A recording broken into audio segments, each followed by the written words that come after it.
दोस्तों, कैसे हैं आप लोग। एक बार वापस से आपका स्वागत है मेरे चैनल में। और आज हम बात करेंगे राजस्थान ज्योग्राफी के एक टॉपिक के बारे में। ये हमारी एक सीरीज है जो राजस्थान ज्योग्राफी की है। तो राजस्थान ज्योग्राफी का टॉपिक है हमारे राजस्थान की प्राकृतिक वनस्पति। आज हम किसके बारे में बात करें, राजस्थान की प्राकृतिक वनस्पति के बारे में बात करेंगे। इसके अंदर हम 3 चीज़ों के बारे में बात करेंगे। राजस्थान की वन नीति के बारे में, राजस्थान की वनगणना और राजस्थान के वनों का वर्गीकरण के बारे में बात करेंगे। इससे लगातार परीक्षा में प्रश्न पूछे जाते हैं, तो इसको आप अच्छी तरह तैयार कीजिए। सबसे पहले बात करते हैं राजस्थान की वन नीतियों के बारे में। तो राजस्थान की वन नीतियों के बारे में बात करें तो इसके अंदर 2 तरह की वन नीतियाँ होती हैं, एक राष्ट्रीय वन नीति और एक राज्य की वन नीति। राष्ट्रीय वन नीति मतलब हमारे देश की वन नीति, और राज्य वन नीतियाँ मतलब हमारे राजस्थान की वन नीति। और दोनों की वन नीतियाँ अलग अलग हो सकती है। अब जो वन नीति की बात करें तो इसके अनुसार हमारे वन नीति का मतलब होता है जो ओवरऑल दुनिया के अंदर एक परसेप्शन लगाया जाता है, अर्थात एक अनुमान लगाया जाता है कि लगभग जितना भी क्षेत्रफल देश का हो उसके 33% भौगोलिक क्षेत्रफल क्या होने चाहिए, वन होने चाहिए, ताकि जो हमारा जो प्रदूषण होता है, कार्बन डाइऑक्साइड होता है, ग्लोबल वार्मिंग है, इसको कवर करने के लिए 33% वन तो कंपलसरी होने चाहिए। अब किसी देश में ज़्यादा होते हैं, किसी देश में कम होते हैं, लेकिन हमारे 33% का तो नियम होता है और ये सभी देशों में लागू होता है, हमारे देश में ही नहीं। लेकिन अब बात करते हैं हमारे देश की। तो हमारे देश की वन नीतियों की बात करें तो सबसे पहली वन नीति हमारे जो औपनिवेशिक काल था, अर्थात अंग्रेजों का टाइम था, उस समय आई थी 1894 में।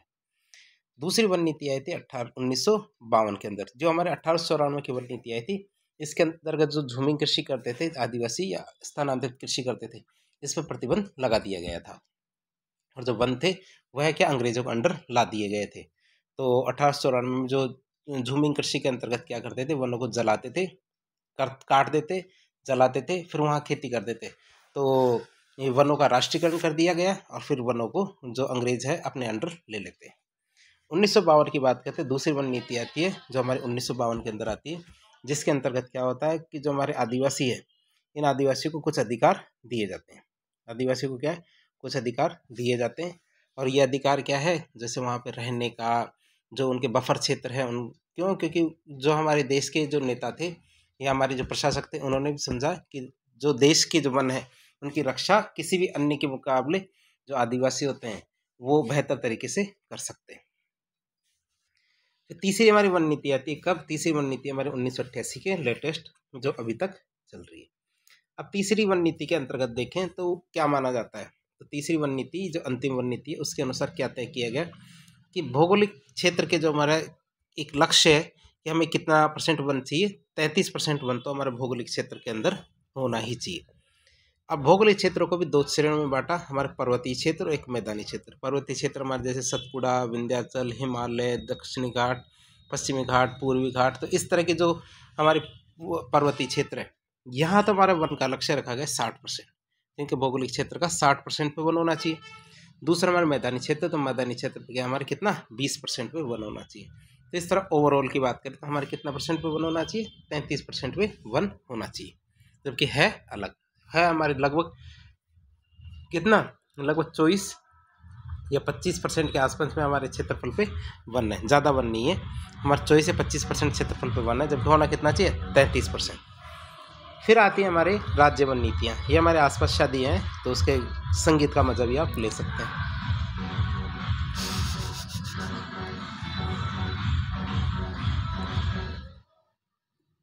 आगे बात करेंगे राज्य की वन नीति की। तो राजस्थान की पहली वन नीति की बात करें तो 18 फरवरी 2010 को पहली वन नीति आई थी। दूसरी वन नीति जो लेटेस्ट है ये 5 जून 2020 को आई थी। क्या 5 जून 2020 को नवीनतम है। राजस्थान की बात करें तो भारत का पहला राज्य है जिसने अपनी वन नीति जारी की है, अर्थात किसी भी राज्य में कोई वन नीति नहीं है, लेकिन राजस्थान क्या था, पहला राज्य था जिसने अपनी वन नीति जारी की थी। अब वन नीति थी हमारे राजस्थान की, उसमें क्या क्या लक्ष्य निर्धारित किए गए थे।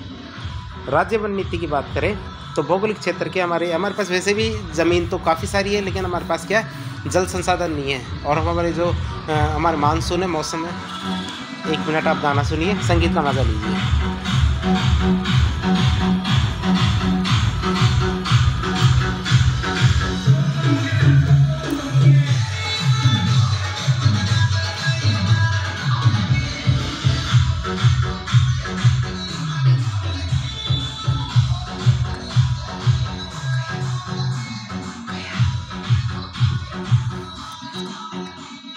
तो अब बात करते हैं राजस्थान राज्य की वन नीति की। तो वन नीति के अनुसार क्या लक्ष्य को 20% डिसाइड किया गया था। अर्थात राजस्थान में वैसे भी मानसून की स्थिति और जो जलीय संसाधन है उनकी स्थिति को देखते हुए वन का लक्ष्य कितना रखा गया है 20%, जबकि हमारे है कितना 10% से भी कम क्षेत्रफल पर वन है। तो हमने लक्ष्य तो 20% रखा है लेकिन हमारा क्षेत्रफल तो 10% से भी कम है। अब वन गणना की बात करते हैं, ये कैसे लक्ष्य डिसाइड किए जाते हैं, ये क्या। तो राजस्थान की वन गणना की बात करें, जो हमारा वन सर्वेक्षण और अनुसंधान संस्थान है कहाँ का, देहरादून का। कहाँ का, देहरादून का जो हमारा वन सर्वेक्षण और अनुसंधान संस्थान है, तो ये हमारे क्या है वन गणना की करता है। देहरादून या उत्तराखंड के अंदर ये स्थित है। हर साल 2 साल के अंदर एक बार वन गणना की जाती है। हर 2 साल में क्या है एक बार वन गणना की जाती है। पहली वन गणना की बात करते तो 1987 में की गई थी और नवीनतम जनगणना हमारे 2021 के अंदर की गई थी, जो हमारी 17वीं जनगणना थी। क्या थी, 17वीं जनगणना थी जो 2021 के अंदर की गई थी। विशेष तौर से देखें तो 2007 में जनगणना नहीं की गई थी, था 2007 में एक बार जनगणना बच गई थी। बाकी कौन सी जनगणना है, 17वीं जनगणना। अब जो 17वीं जनगणना थी 2021 की, तो इसकी जो रिपोर्ट है उसके अनुसार देखें, वैसे लेटेस्ट 2023 की जनगणना की रिपोर्ट भी हो सकता कभी भी आ जाए, लेकिन अभी तक तो हमारे 2021 की जनगणना की रिपोर्ट है यही चल रही है। तो इसके अनुसार देखिए तो राजस्थान में कुल 25,388 वर्ग किलोमीटर क्षेत्रफल में वन है। कितना, 25,388 वर्ग किलोमीटर पे वन, अर्थात 7.43% क्षेत्रफल पे वन है, जिसमें भी 2 तरह से बांटा गया है, एक तो वनाच्छादित और एक वृक्षाच्छादित। क्या, वनाच्छादित और वृक्षाच्छादित। तो हमारे जो पहले इनको देख लेते हैं, वनाच्छादित और वृक्षाच्छादित शब्दों का मतलब क्या है। वनाच्छादित मतलब जहाँ वनों की सघनता 10% से ज़्यादा होती है, अर्थात जो हमारे कैनोपीज है और जो हमारे फॉरेस्ट है, तो इसमें एक पेड़ से दूसरे पेड़ की दूरी की आधार पे क्या करते हैं, वनों की सघनता को देखा जाता है। यदि वनों की सघनता 10% से ज़्यादा है तो उसे वनाच्छादित कहेंगे, और जिसमें 10% से कम है उसे वृक्षाच्छादित कहेंगे। अर्थात जिस क्षेत्र में 10% से अधिक क्षेत्रफल में वन है तो उसे वनाच्छादित कहेंगे, और जिसमें 10% से कम क्षेत्रफल में वन है तो उसे वृक्षाच्छादित। जैसे कि हमारे घरों में होता है, तो घरों में क्या है, बहुत छोटे क्षेत्रफल पे पेड़ होते हैं, फिर पेड़ होते हैं, घर होता है, फिर रोड आती है, तो ऐसे करके देखें तो 10% से कम क्षेत्रफल पे हमारे पेड़ पौधे होते हैं, तो हमारे क्या वृक्षाच्छादित होते हैं। अब बात करें वनाच्छादित की, तो 16,655 वर्ग किलोमीटर क्षेत्रफल पर हमारे वृक्षाच्छादित है, जबकि 8,733 वर्ग किलोमीटर पे हमारे क्या है वृक्षाच्छादित। तो हमारे वनाच्छादित और वृक्षाच्छादित दोनों के बारे में देख लिया। अब बात करें हमारी जो 2021 की भारतीय वन सर्वेक्षण रिपोर्ट है इसकी, तो इसके अनुसार राजस्थान में सबसे ज़्यादा वन की बात करें तो कहाँ कहाँ कौन कौन से वन है। सबसे पहले बात करें क्षेत्रफल के अनुसार राजस्थान में सबसे ज़्यादा वन कहाँ है। कहाँ, क्षेत्रफल के अनुसार राजस्थान के सर्वाधिक वनों की बात करें तो उदयपुर में सबसे ज़्यादा, फिर अलवर, फिर प्रतापगढ़, फिर बारां। अलवर की बात करें तो 2,753 वर्ग किलोमीटर में हमारे उदयपुर में है, फिर हमारे अलवर में है 1196 वर्ग किलोमीटर, फिर प्रतापगढ़ 1,034 वर्ग किलोमीटर और 1,010 वर्ग किलोमीटर क्या बारां के अंदर है। तो हमने क्षेत्रफल के अनुसार राजस्थान में वनों की स्थिति देख ली। फिर प्रतिशत के आधार पर देखें, क्या प्रतिशत के आधार पर देखें तो हमारे जो उदयपुर है ये नंबर 1, फिर प्रतापगढ़, फिर सिरोही, करौली। उदयपुर, प्रतापगढ़, सिरोही और करौली। उदयपुर की बात करें तो हमारे 23.49%, प्रतापगढ़ में 23.24%, सिरोही में 17.49% और करौली में 15.28% वन है। फिर बात करते हैं भारत वन स्थिति रिपोर्ट 2021 के अनुसार राजस्थान में न्यूनतम वन वाले कौन कौन से जिले हैं। इसके अनुसार 17वीं जनगणना के अनुसार क्षेत्रफल के अनुसार राजस्थान में न्यूनतम वन की बात करें, चूरू, हनुमानगढ़, जोधपुर, श्रीगंगानगर। क्या, चूरू, हनुमानगढ़, जोधपुर, श्रीगंगानगर की बात करें तो चूरू के अंदर 78 वर्ग किलोमीटर में वन है। चूरू में क्या है 78 वर्ग किलोमीटर में वन है। तो हनुमानगढ़ में 93 वर्ग किलोमीटर में वन है। हमारे जोधपुर है तो जोधपुर में 109 वर्ग किलोमीटर वन है। तो श्रीगंगानगर में हमारे 115 वर्ग किलोमीटर में वन है। तो हमारे न्यूनतम वन वाले क्षेत्र हैं। अब बात करेंगे चौथी बात कि प्रतिशत के आधार पर राजस्थान में न्यूनतम वन की स्थिति। तो जोधपुर में सबसे कम वन 0.48%। ये जिले वो है जो 33 जिले थे, ये 50 जिले के अनुसार नहीं है, क्योंकि नई रिपोर्ट के अनुसार 50 जिलों के अनुसार आएंगे। चूरू की बात करें तो 0.56%, जैसलमेर में 0.84%, हमारे बीकानेर है तो बीकानेर में 0.92%। कितना, 0.92% वन है। अब ये जो रिपोर्ट आई थी ISFR की भारत वन स्थिति रिपोर्ट, इसके अनुसार राजस्थान में वनों में बढ़ोतरी या कमी की बात करें, 17वीं वन गणना के अनुसार है जो बढ़ोतरी कमी है। तो राजस्थान में वन में सबसे ज़्यादा बढ़ोतरी वाले कितने जिले? 19 जिले। बढ़ोतरी वाले कितने जिले? 19 जिले। और 19 जिलों में बात करें सबसे ज़्यादा बढ़ोतरी कहाँ हुई है? अजमेर के अंदर। कहाँ हुई है? अजमेर के अंदर सबसे ज़्यादा बढ़ोतरी। फिर पाली में हुई है और फिर कहाँ हुई है? बीकानेर में। और कमी की बात करें तो कमी हमारे क्या 14 जिले हैं। तो 19 जिलों में तो बढ़ोतरी हुई है और 14 जिलों में कमी हुई है। और कमी की बात करें तो हमारे जालौर में सबसे ज़्यादा कमी, फिर करौली, फिर सुरही, इनके अंदर कमी हुई है। अब हम बात करते हैं विशेष रूप से क्या कि वर्ष 2022 के अनुसार राजस्थान में अभिलेखित वन कुल कितने? 32,869.69 वर्ग किलोमीटर में, अर्थात 9.76% अभिलेखित वन है। अर्थात जो हमारे रिकॉर्डेड वन है, अर्थात रिकॉर्ड के अंदर हमारे राजस्थान में कितने वन है? हमारे 32,869.69 वर्ग किलोमीटर वाले वन है। अब बात करते हैं वनों के वर्गीकरण की। क्या बात कर रहे हैं? वनों के वर्गीकरण की बात करें तो वनों के वर्गीकरण की बात करें तो दो प्रकार से वनों का वर्गीकरण किया जा सकता है, कानूनी या प्रशासनिक आधार पे। किस आधार पे? कानूनी या प्रशासनिक आधार पे। दूसरा भौगोलिक आधार पे। कौन कौन से? हमारे एक तो कानूनी प्रशासनिक आधार पे, दूसरा भौगोलिक आधार पे। पहला आता है हमारे कानूनी या प्रशासनिक आधार पे वनों का वर्गीकरण। पहला आता है हमारे राज्य वन अधिनियम 1953 के अनुसार कौन सा अधिनियम है? राज्य वन अधिनियम 1953। इसके अनुसार प्रशासनिक आधार पर वनों को 3 भागों में बांटा गया है। क्या? प्रशासनिक आधार पर वनों को 3 भागों में बांटा है। एक तो हमारे आरक्षित वन है जो हमारे कितना है? 37.5%। दूसरा रक्षित वन है जो हमारे कितना है? 56.55%। तीसरा आता है अवर्गीकृत वन, ये हमारे 6.40% है।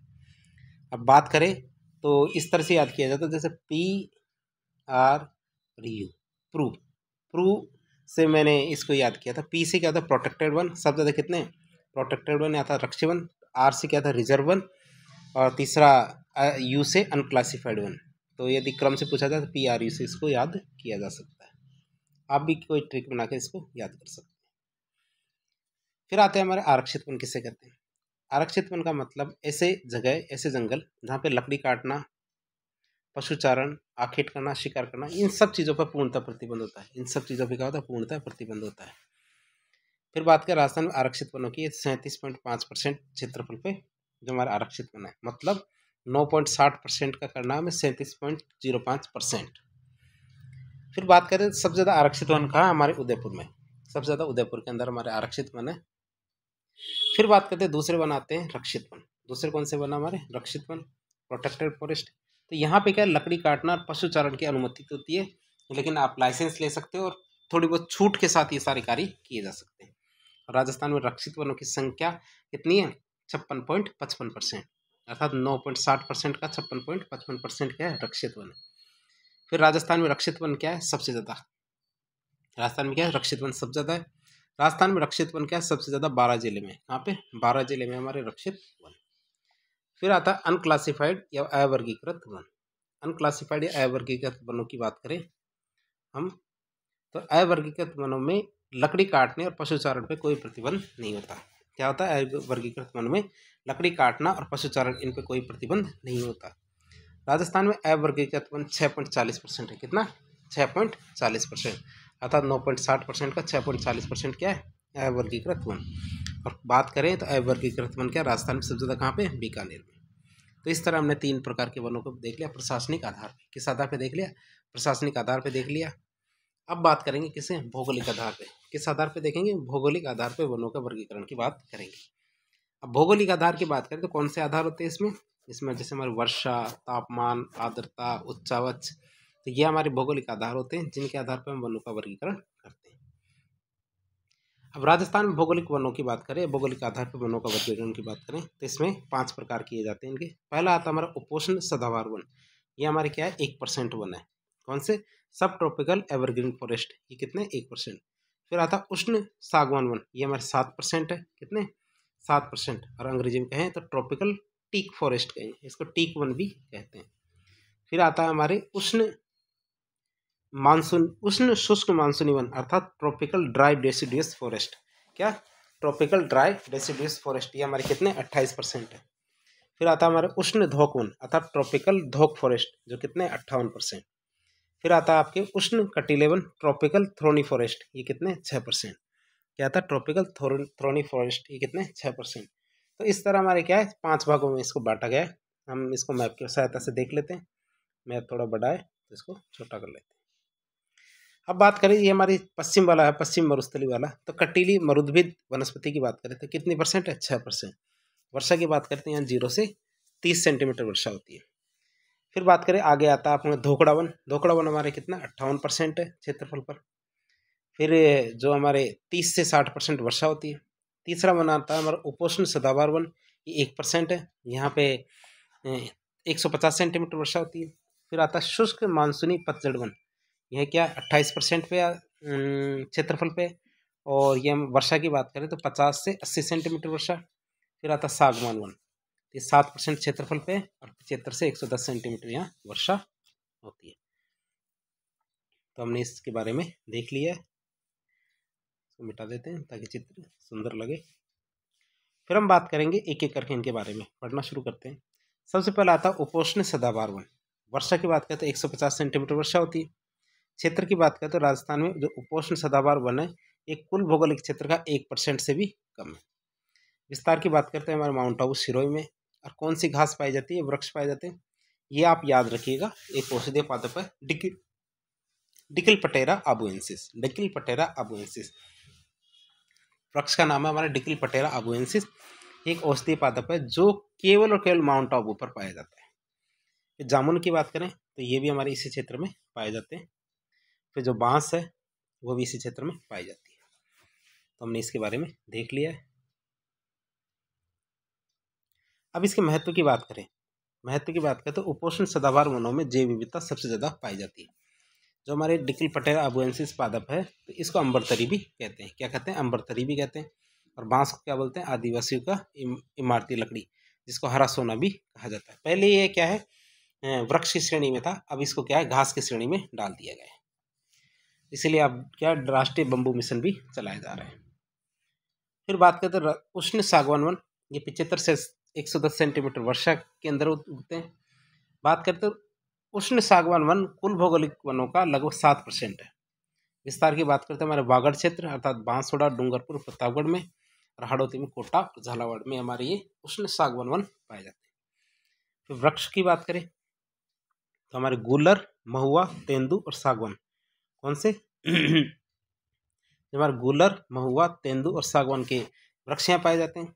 और इनके महत्व की बात करें तो उष्ण सागवान वनों को क्या बोलते हैं, औद्योगिक महत्व के वन कहते हैं। क्यों, क्योंकि इनसे हमारे फर्नीचर बनता है। तीसरे प्रकार के वन आते हैं हमारे उष्ण शुष्क मानसूनी वन। कौन से, उष्ण शुष्क मानसूनी वन की बात करें तो उष्ण शुष्क मानसूनी वनों को शुष्क पतझड़ वन भी कहते हैं। वर्षा की बात करें तो 50 से 80 सेंटीमीटर वर्षा होती है। क्षेत्र की बात करें तो राजस्थान में उष्ण शुष्क मानसूनी वन भौगोलिक वनों का 28% है। कितना, 28% है। विस्तार की बात करें तो हमारे अलवर, भरतपुर, करौली, धौलपुर के अंदर इनका विस्तार है। मेवाड़ की बात करें तो मेवाड़ में हमारे उदयपुर, राजसमंद, चित्तौड़गढ़ और भीलवाड़ा के अंदर इसका विस्तार है। पादपों की बात करें तो हमारे सालर या साल के वृक्ष, शीशम, सागवान, खैर, पलास, आम, इस प्रकार के वृक्ष पाए जाते हैं इसके अंदर। और हमारे चंदन है। महत्व की बात करें तो उष्ण शुष्क मानसूनी वनों का क्या आर्थिक महत्व ज़्यादा होता है। क्यों, क्योंकि इनकी जो लकड़ी होती है ये हमारे जो इंस्ट्रूमेंट होते हैं, जैसे मान लो हमारे गिटार है, ढोलक है, तो महंगे इंस्ट्रूमेंट्स होते हैं जैसे, तो उनके अंदर बहुत ज़्यादा काम आती है। तो इसलिए क्यों, क्योंकि हार्ड वुड है ये, क्या हार्ड वुड है, ये आसानी से टूटती नहीं है, गलती नहीं है, खराब नहीं होती। चौथी वन आते हैं हमारे उष्ण धोंक वन। उष्ण धोंक वन की बात करें तो 30 से 60 सेंटीमीटर वर्षा क्षेत्र के अंदर उगते हैं। राजस्थान में उष्ण धोंक वन कुल क्षेत्रफल का 58% क्षेत्रफल पर उगते हैं। विस्तार की बात करें तो अर्धशुष्क मरुस्थल, अरावली क्षेत्र, करौली, सवाई माधोपुर, इन क्षेत्रों के अंदर ये वृक्ष उगते हैं। और वृक्षों की बात करें तो कौन कौन से वृक्ष, धोंक वन है तो धोकड़ा तो हो गई। फिर आता है आपकी खेजड़ी, खैर, बबूल, रोहिड़ा, तो इस प्रकार के जो वृक्ष है तो ये हमारे इस क्षेत्र के अंदर उगते हैं। महत्व की बात करें तो उष्ण धोंक वनों का उपयोग इमारती लकड़ी के रूप में किया जाता है। इमारती नहीं, ये ईंधन की लकड़ी के रूप में इनका उपयोग करते हैं, पेड़ पौधे जलाने के लिए करते हैं। अगला आता है हमारा उष्ण कटिले वन। कौन से वन है, उष्ण कटिले वन। ये हमारी बात करें तो उष्ण कटिले वनों की, तो उष्ण कटिले वनों को मरुद्भिद वनस्पति भी कहते हैं अर्थात जीरोफाइट प्लांट्स भी कहते हैं। वर्षा की बात करें तो 0 से 30 सेंटीमीटर वर्षा होती है। क्षेत्र की बात करें तो राजस्थान में उष्ण कटिले वन कुल भौगोलिक वनों का 6% है। कितना? कुल भौगोलिक वनों का 6% है। जैसलमेर, बीकानेर, बाड़मेर, जोधपुर के अंदर इनका विस्तार। वृक्ष या घास की बात करें तो हमारी जो कटीली झाड़ियाँ हैं, डंडाथोर है, नागफनी है, कैक्टस है, सेवण घास है, धामण घास है, तो ये हमारे जो उष्ण कटिले वन है उनके अंदर पाए जाते हैं। अब उष्ण कटिले वन क्या करते हैं? मरुस्थलीकरण को रोकते हैं, अर्थात इनको आगे बढ़ने से रोकते हैं, अर्थात इनको ये सीमित रखते हैं। इस तरह आज के लेक्चर में हमने जो राजस्थान है तो इनके वनों के बारे में पढ़ा, वन नीतियों के बारे में पढ़ा, वनों के वर्गीकरण के बारे में पढ़ा, वनों की विशेषताओं के बारे में पढ़ा, जो वन रिपोर्ट थी उसके बारे में पढ़ा। तो आज हमने राजस्थान की वनों से संबंधित सारी बातों को जानने का प्रयास किया। तो इस प्रकार के इन्फॉर्मेटिव वीडियो देखने के लिए हमारे चैनल से जुड़े। वीडियो यदि पसंद आता है तो वीडियो को लाइक करें, चैनल को सब्सक्राइब करें, अपने दोस्तों के साथ शेयर करें। यदि आपके कोई सुझाव हो तो कमेंट बॉक्स के माध्यम से बताएं। हम ये वीडियो इसलिए फास्ट बनाते हैं ताकि आपको रिवीजन आसानी से हो सके। धन्यवाद।